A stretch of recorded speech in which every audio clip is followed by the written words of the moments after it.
The little red light on the card reader didn't just blink, it sneered. It was a sharp electronic rejection that echoed louder than the hum of the air conditioning unit overhead, which had been rattling like a dying lung for 3 years because Director Bradley Higgins preferred spending the maintenance budget on team-building retreats. I didn't panic. Panic is for people who have mortgages they cannot afford and secrets they cannot bury.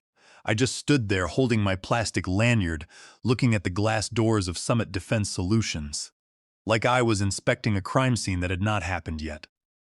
The glass reflected my face, 45 years of practiced neutrality, eyes the color of a stormy Atlantic, and a posture that said middle management but meant forensic accounting expert. "Card trouble, Raymond?" The voice came from behind me, dripping with false sympathy. It was Officer Dixon, our chief of security. Dixon was an ex-cop who got bounced from the force for excessive enthusiasm, and now spent his days patrolling a hallway of accountants like he was storming the beaches of Normandy. He smelled like cheap cologne and insecurity. "It is red, Dixon," I said. "Usually means the bill was not paid or someone pressed the wrong button." "Director wants a word," Dixon said, hooking his thumbs into his tactical belt. "Escorted entry only." I saw the sweat beading on his upper lip. He was performing. This was theater. "Lead the way, brave soldier," I said. Dixon swiped his own badge, a gold-plated monstrosity he definitely paid for himself, and the doors hissed open. The office smelled of stale coffee, ozone from the copiers, and the low-grade despair of 200 people, realizing the weekend was still 4 days away. I walked past the rows of cubicles. Heads popped up like gophers. Nancy from accounting looked away quickly. Terry from logistics suddenly found his stapler fascinating. They knew, in a corporate ecosystem, the smell of blood travels faster than a reply-all email. Dixon marched me past my own office, a modest 10 by 10 box where I had spent 12 years pretending to care about federal safety compliance, and straight toward the mahogany double doors of the director's suite. Bradley Higgins was sitting behind a desk that cost more than my first car. He was flanked by 2 suits I did not recognize, corporate legal, looking like they were carved out of soap and cynicism. Higgins was 50 years old, tanned to the color of a well-oiled baseball mitt. "Raymond," Higgins said, not standing up. He gestured to a chair that was significantly lower than his own, a classic power move. I remained standing. "Bradley," I replied. "Dixon here seems to think I am a flight risk. He is breathing down my neck so hard I am worried he is going to propose." Dixon bristled by the door. Higgins offered a tight, condescending smile. "We have decided your services are no longer required, effective immediately." The silence that followed was heavy. I let it stretch. I wanted to see who would twitch first. It was the lawyer on the left. "Restructuring, internal realignment?" I asked, throwing them the bone they were expecting. "Exactly," Higgins said, looking relieved that I was playing by the script. "We are pivoting your role. It is legacy, archaic. We need fresh eyes on compliance, someone who understands the modern agility required in federal contracting." Modern agility. That was code for someone who will not notice. I am funneling 6 figures a month into a shell company. "I see," I said. "And the 12 years of institutional knowledge, the audit trails, the relationship with the government?" "We have it covered," Higgins said, waving a hand.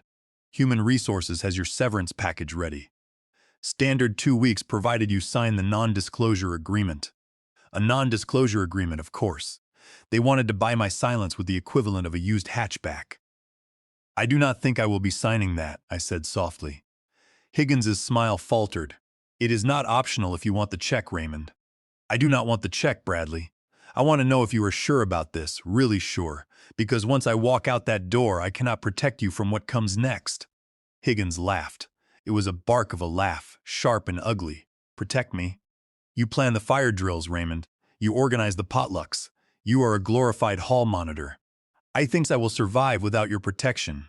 He leaned forward. "Dixon, escort him out. He has 5 minutes to collect personal effects. No electronics." "Understood," Dixon said, grabbing my elbow. I pulled my arm away, not violently, just firmly. "Do not touch me." I looked Higgins in the eyes one last time, memorizing the arrogance. He did not know he was just a termite in a house that was already fumigated. "Goodbye, Bradley," I said. As Dixon marched me back through the gauntlet of staring coworkers, I did not feel humiliation. I felt a cold, jagged shard of anticipation. They thought they were taking out the trash. They did not realize they were unplugging the containment unit. I walked out into the parking lot. Dixon stood at the glass doors, watching me to make sure I got in my car. I reached into my pocket and touched the cold metal of my real badge. The one tucked deep inside my wallet, the one with the silver sticker on the back. I got into my sedan, started the engine, and checked the rearview mirror. Dixon was still there, arms crossed. "Enjoy the victory lap, gentlemen," I whispered to the empty car, "because you just triggered the apocalypse. My apartment is a sterile sanctuary. No pets, no motivational signs on the walls, no clutter, just mid-century modern furniture that looks uncomfortable because it is and a stillness that would make a monk nervous. It is the exact opposite of the chaotic, sticky mess of incompetence I just left behind at Summit Defense Solutions." I kicked off my shoes, the ones I bought specifically because they make no noise on linoleum, and walked straight to the second bedroom. To anyone visiting, it is a guest room. A generic bed, a generic dresser, a generic print of a sailboat on the wall. But if you slide the dresser 3 inches to the left and press the knot in the hardwood floor, a panel in the closet creates a faint, satisfying click. I pulled the false back of the closet open. It was not a high-tech command center with glowing holograms. It was worse. It was paper. Boxes and boxes of paper. Hard drives are seizable, clouds are hackable, but paper is boring, paper is heavy. Nobody wants to sift through 12 years of physical invoices, manifest logs, and travel expense reports. Nobody except me. I pulled out a thick binder labeled Unmapped Asset, a 7329. This was my life's work. Not the compliance training I pretended to run, but the shadow audit I had been conducting since the day Bradley Higgins first charged a $5,000 consulting fee to a company that did not exist. I sat on the floor, the binder heavy in my lap. I booted up my laptop, not the company-issued brick they confiscated, but a custom rig with strong encryption. I logged into a backdoor access portal I had installed in Summit's server architecture back in the year 2018, disguised as a harmless printer driver update. I watched the logs scrolling past. They were already scrubbing. "Predictable," I muttered. I could see Dixon's login credentials, clumsily fumbling through the database, deleting my active status, erasing my email archives. He was using a digital sledgehammer when he should have been using a scalpel. He was deleting the records of the files, but not the metadata of the deletion itself. Every time he hit erase, he was leaving a fingerprint that said, "I have something to hide." The real beauty was what they missed. 6 months ago, I noticed Higgins was getting greedy. He was not just skimming off the top anymore. He was gouging chunks out of the company. He had set up a new vendor, Apex Logistics, to handle shipping for a massive defense contract. Apex Logistics was just Higgins' brother-in-law with a post office box in Delaware. I knew if I moved too soon, they would shred everything. So I became part of the rot. I created a ghost. I navigated to the vendor list on my screen. There it was, buried deep in the subcontractor tier. Veridian Tactical Supplies. Veridian did not exist. I had created the company using the same shell templates Higgins used. I had routed the paperwork through his own rubber stamp approval process. He signed it without reading, just like he signed everything that promised a kickback. Here is the twist. Veridian Tactical Supplies was the only vendor in the system that was fully 100% compliant with Federal Oversight Regulation 44B. And Regulation 44B requires an automated external backup of all communication involving the vendor. By signing that contract, Higgins had legally authorized a redundant server to copy every single email, invoice, and message he sent regarding the project. He thought he was approving another slush fund. He was actually signing a warrant for his own digital wiretap. I checked the status of the Veridian server. It was humming along beautifully, capturing everything. I saw a new email from Higgins to his personal lawyer, timestamped 20 minutes ago. "The compliance officer is gone. Body, we are clear." Dixon walked him out, scrubbed the communication logs just in case, but he does not know about the Cayman accounts. Safe. I took a sip of my water. The arrogance was breathtaking. He truly believed that because I wore cardigans and organized the office party, I was incapable of understanding complex embezzlement schemes. He thought compliance officer meant doormat. I reached for my burner phone. I dialed a number that did not appear in any contact list. It rang once. Status? A voice asked. No greeting, just a gravelly baritone. This was Handler Zero, my contact at the Department of Justice. I am out, I said. They terminated the cover. Compromised? No, I said, running a finger down the spine of the black binder. Arrogant. They are cleaning house because they are about to scale up the theft. They think I was just dead weight. Do we pull the plug? Zero asked. I looked at the screen at Higgins's email. We are safe. Not yet, I said. The anger in my chest was cold, heavy, and solid. It was the geological pressure of a mountain waiting to crush a miner. They need to feel safe. I want them to relax. I want them to think they have won. Let them spend the weekend celebrating. Timeline? Give me 48 hours, I said. I have the breadcrumbs laid out. I just need to make sure the rats follow them. You are walking a thin line, Raymond. If they realize you have the data. They think my biggest concern right now is filing for unemployment, I interrupted. They do not know I am the one who built the maze they are running in. 48 hours, Zero said. Then we bring the hammer. No, I corrected him, closing the laptop with a soft snap. I am the hammer. You guys are just the cleanup crew. I hung up. The apartment was silent again. I looked at the binder. I had them dead to rights. But justice is not just about the verdict. It is about the terror of the realization. I wanted Higgins to sweat. I wanted him to wake up in the middle of the night, wondering why the air felt thinner. I walked to the window and looked out at the city skyline. Somewhere out there, Bradley Higgins was pouring a scotch, laughing about the legacy employee he just fired. Drink up, Bradley, I whispered. It is the last good drink you are going to have. Memory is a funny thing. Sometimes it is a blur, and sometimes it is high-definition video footage with crystal-clear audio. For me, it is usually the latter, especially when I am wearing a wire. I close my eyes and let myself drift back 5 years. The annual Contractors for Kids Gala, a ballroom at the Hyatt Regency that smelled of desperate cologne, hairspray, and prime rib that had been sitting under heat lamps for too long. It was a sea of black ties and flashy dresses.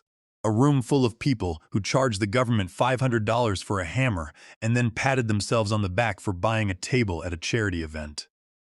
I was there as support staff, which meant I was holding Higgins's extra business cards and making sure his wife did not drink too many martinis before the keynote speech. Bradley Higgins was in his element. He was 3 scotches deep, his face flushed an alarming shade of crimson, holding court near the ice sculpture of a fighter jet. It is a volume game, gentlemen. Higgins was shouting to a circle of followers, junior vice presidents from rival firms who were hoping to catch some of his overflow. You think the margins are in the technology? Hell no. The margins are in the logistics, the padding. I stood about 4 feet away, clutching a portfolio that contained a high-fidelity audio recorder disguised as a pen. I looked bored. I looked like I was thinking about my tax returns. In reality, I was angling my stance to capture every syllable. But Bradley, one of the junior vice presidents, asked, a kid with gelled hair and fear in his eyes, does not the Defense Contract Audit Agency audit the shipping manifests? Higgins laughed, slapping the kid on the shoulder hard enough to spill his drink. Audit? Son, they do not have the manpower to audit a lemonade stand. You bury the cost in miscellaneous expediting fees. You charge Uncle Sam $800 for a folding chair because it had to be tactically deployed. It is not fraud if they sign the check. The circle laughed. It was a nervous, wet sound. They wanted to be him, but they were terrified of being caught. Higgins did not have that fear. He had the invincibility of a mediocre man who had failed upwards his entire life. He turned and saw me standing there. His eyes slid over me like I was a piece of office furniture. Raymond, he bellowed, waving me over. Get over here. Tell these boys about the audit last year, the one with the labor hours. I stepped forward, smiling the smile of a flight attendant during turbulence. You mean when you reclassified the janitorial staff as environmental sanitation engineers to bill at a higher tier, sir? The room went quiet for a split second. Higgins blinked, then roared with laughter. See, he knows the game. Best damn assistant in the business. Compliance officer, I corrected him in my head. And I am not playing the game, Bradley. I am refereeing it. He is a vault, Higgins slurred, leaning in close to the gelled hair kid, dropping his voice to a conspiratorial whisper that the recorder picked up perfectly. Does not talk, does not complain, just fixes the paperwork. You need an employee like that. Not smart enough to ask questions, but organized enough to hide the answers. Not smart enough. That was the moment. That was the exact second it stopped being just an assignment and became personal. I felt a cold, prickly heat spread across my neck. He did not see me as a threat because he did not see me as a person. He saw me as an appliance, a toaster that processed invoices. I kept my smile frozen in place. "Shall I get you another drink, sir? The keynote is starting." Yeah. He waved me off. "Double scotch, no ice. And make sure my wife is sitting next to the senator, not the stunning representative from the aerospace firm. Do not want a scene." I walked to the bar. My hands were steady. I ordered his drink. I looked at the reflection in the mirror behind the bar, the chaotic swirl of the party, the balloons, the charity banner drooping on one side. It was all so grotesque. These people were strip-mining the country and calling it patriotism. I took the drink back to him. As I handed it over, I looked at his sweaty, jubilant face. "Here you go, sir," I said. "Good employee," he muttered, not looking at me. I went home that night and uploaded the audio file to a secure server. I labeled it Evidence Item 049 Admission of Intent. Back in the present, sitting on my floor with the binder, I touched the digital file on my screen. That recording was the cornerstone. It proved intent. It proved he was not just negligent, he was predatory. He had called me not smart enough. I closed the binder. The memory did not hurt anymore. It was fuel. It was high-octane, clean-burning determination. "You should have looked at the resume." "Bradley," I said to the empty room, "I did not go to community college for business administration. I went to the training academy at Quantico for forensic accounting." I stood up. My legs were stiff, but my mind was racing. It was time to initiate phase 2. They had the dumb secretary fired. Now they were going to have to deal with the federal agent. Wednesday morning brought rain. Not the cleansing kind, but the gray, miserable drizzle that turns the world into a smudge. I sat at my kitchen table, sipping coffee that was vastly superior to the swill in the Summit Defense Solutions break room, watching the digital activity on my laptop. Higgins had brought in cleaners. I could see the network traffic spiking. It was the digital equivalent of someone running around a room with a shredder, feeding it random documents. My records insider, Helen, texted me via an encrypted messaging app disguised as a word game. She said the office was in absolute chaos. Dixon was interrogating the interns, asking if they had ever seen me with a flash drive. I texted her back, telling her to say, "I used to eat flash drives for lunch because they were good for fiber."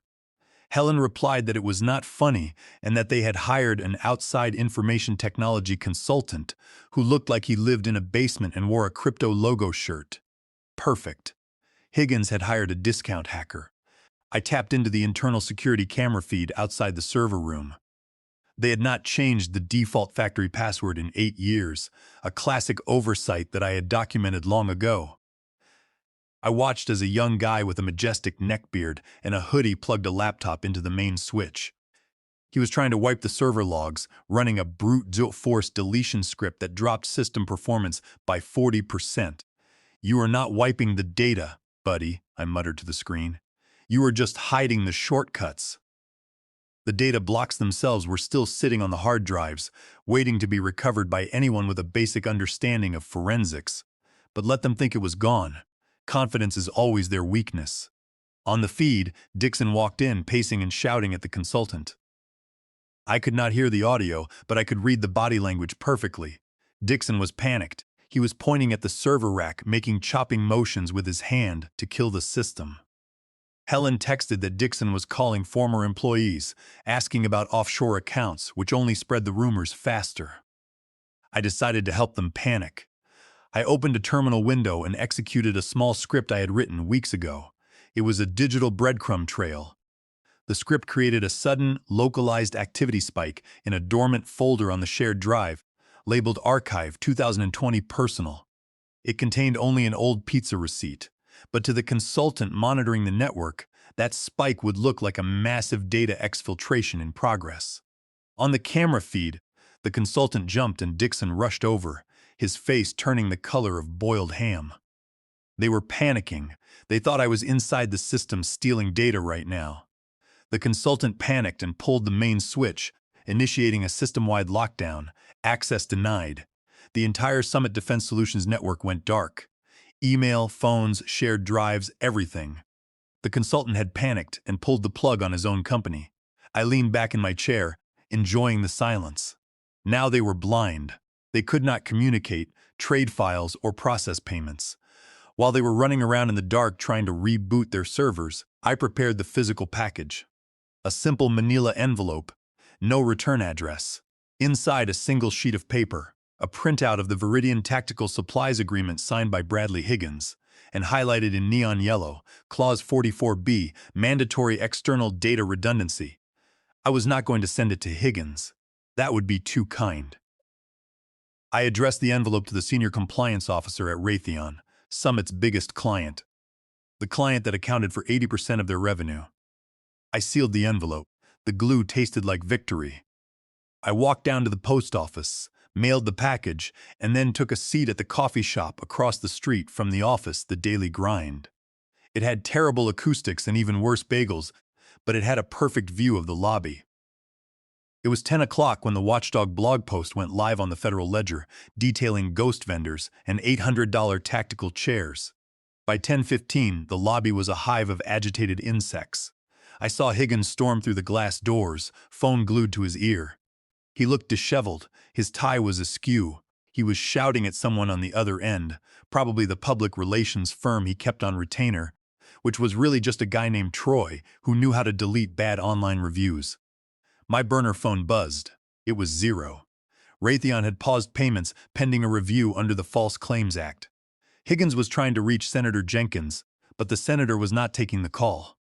Senator Jenkins could smell a corpse from 3 states away. He would not attach himself to a sinking ship. Zero wanted to extract me, but I refused. I wanted them to turn on each other first. Then Clara, Higgins' assistant of 15 years, walked out carrying her purse and a potted plant. She stopped on the sidewalk, looked back at the building, and spat on the concrete before driving away. Higgins had tried to blame her, a classic mistake. Never sacrifice the assistant. We know where the skeletons are because we are the ones who buried them. I pulled out my phone and sent a text to a number I had not used in years. Clara's personal cell. If you want immunity under the False Claims Act, go to the diner on 5th and ask for Agent Foster. Do not go home. I saw the message change to read. 10 seconds later, she replied, "Thank you." I smiled. Higgins had just lost his firewall. Clara would talk. She would sing like a canary. I finished my coffee, adjusted my coat, and walked out into the rain. It was time for the next step. I parked my sedan in my old spot. It was still empty. I walked toward the building. My heart was not racing. My palms were not sweaty. I reached the glass doors. The receptionist, Nancy, looked up, her eyes wide. She grabbed the phone. "He is here," I heard her whisper. "Dixon, he is here." I did not stop. I pushed through the doors. Dixon came bursting out of the elevator bank, flushed and sweaty. "You," he shouted, "you are trespassing. Leave immediately, or I will physically remove you." I stopped in the center of the lobby. I did not raise my voice. "I do not think you want to do that, Dixon," I said. Dixon advanced, hand hovering near his taser. "Get out." "I am here to return something," I said. Dixon was 3 feet away. He reached out to grab my arm. "Do not," I said. It was a command. He hesitated. Slowly, deliberately, I pulled my hand out of my pocket. I was holding a leather badge wallet. "You wanted my badge," I said. "Here." Dixon snatched it, flipped it open, and froze. He stared at the gold shield, the engraving. "Department of Justice." "Turn it over," I said, softly. He obeyed, hand shaking. On the back was a silver holographic sticker. "Code 7329. Asset do not detain. Federal obstruction charges apply." Dixon dropped the badge. It hit the marble floor with a thud. He physically recoiled. "I did not know," he stammered. "Higgins said you were just a bureaucrat." "Higgins lied," I said. I picked up the badge. "Tell him he has 1 hour to call the United States attorney and confess. If he does, he might get minimum security. If he makes us come up there, he goes to the dark place." I turned and walked toward the exit. "Raymond," Dixon called out. "What about me?" "I was just following orders." "Then you better hope your orders were in writing, Dixon," I said, "because that has not been a valid defense since 1945. 30 minutes later, the convoy arrived. 4 black vehicles pulled up. 12 agents in windbreakers marked with federal law enforcement seals stepped out. Leading them was Agent Foster. He spotted me on the bench and gave a nod. We walked into the lobby. "X sits," Agent Foster said. We headed for the elevator. When the doors opened on the executive floor, the chaos hit us. People were shredding paper. Federal agents, step away from your desks, Agent Foster shouted. The shredding stopped. We marched to the double mahogany doors. One swift kick from an agent splintered the wood. The door swung open. Bradley Higgins was sitting at his desk, staring at the wall. A bottle of scotch was open. He looked up, his eyes bloodshot. You, he croaked. You were the leak. I was not a leak, Bradley, I said. I was the plumbing. Another agent walked in carrying a heavy briefcase containing files, hard drives, and audio logs. This, I said, is every illegal transaction you have made since 2012. Every inflated invoice, every bribe, every penny you stole under the False Claims Act. Higgins's face twitched. You cannot prove intent. We have the audio, Bradley, I said softly. The gala, it is not fraud if they sign the check. His face went gray. And we have Clara. She is with the prosecutor right now. Higgins slumped in his chair. He was just a thief in a suit. Who are you? He whispered. You made coffee. I am Asset, a 7329, I said, and the coffee was decaf for 12 years. Agent Foster stepped forward with handcuffs. Bradley Higgins, you are under arrest for conspiracy to defraud the government, wire fraud, and money laundering under the False Claims Act. As they pulled him out, Higgins asked, why wait so long? Because, I said, I wanted to see how high you would build the tower before I kicked out the foundation. The next 3 hours were a blur. The building was designated a crime scene. I sat in a conference room with Agent Foster and a woman from the Inspector General's office. The contracts are suspended, the woman said. Summit Defense Solutions is dead in the water. You did good work, Raymond, Agent Foster said, pushing a file. We have a new assignment in Virginia. We need a compliance officer. I pushed the file back. No, I said. I am retiring. You are 45, Agent Foster said. Watch me, I said. I have a pension savings and 12 years of vacation time. Agent Foster sighed. I cannot blame you. Do you want your name on the news? Absolutely not, I said. Keep me as an anonymous source. In our work, silence is safety. I walked out to the main office floor. The hum was gone. The phones were silent. I saw Nancy from accounting. Raymond, she asked, is it true? It is true, Nancy, all of it. What happens to us? File for unemployment, I said gently. You will be okay. I walked past my old cubicle. I ripped down my cat poster. I hung in there, I whispered. I reached the elevators. The doors closed, shutting out the crime scene. 12 years of the lie were finished. I was just Raymond. In the lobby, Dixon was holding a cardboard box. He had been fired. He flinched when he saw me. Raymond, he mumbled. Save it, Dixon, I said. You were the bully. I pulled out my real badge. Give it to Agent Foster when he comes down. Tell him I left it for the file. Dixon took it with a trembling hand. At that moment, the elevator doors opened. 2 agents walked out with Bradley Higgins in handcuffs. Higgins stopped when he saw me. You, he started. You were a ghost. I looked him in the eye. I was the only thing in this building that was real, Bradley. I turned and walked through the glass doors. Raymond, he called out, who is going to handle the audit next month? I did not look back. I just laughed. I pushed through the doors and stepped out. The sun had broken through the clouds. The pavement shone. I got in my car, started the engine, and rolled down the window. No more invoices, no more fake smiles, no more Director Higgins. I pulled out of the lot. I dismantled an empire with a sticker, a binder, and the patience of a forensic accountant, and no one saw me coming. Not until it was too late.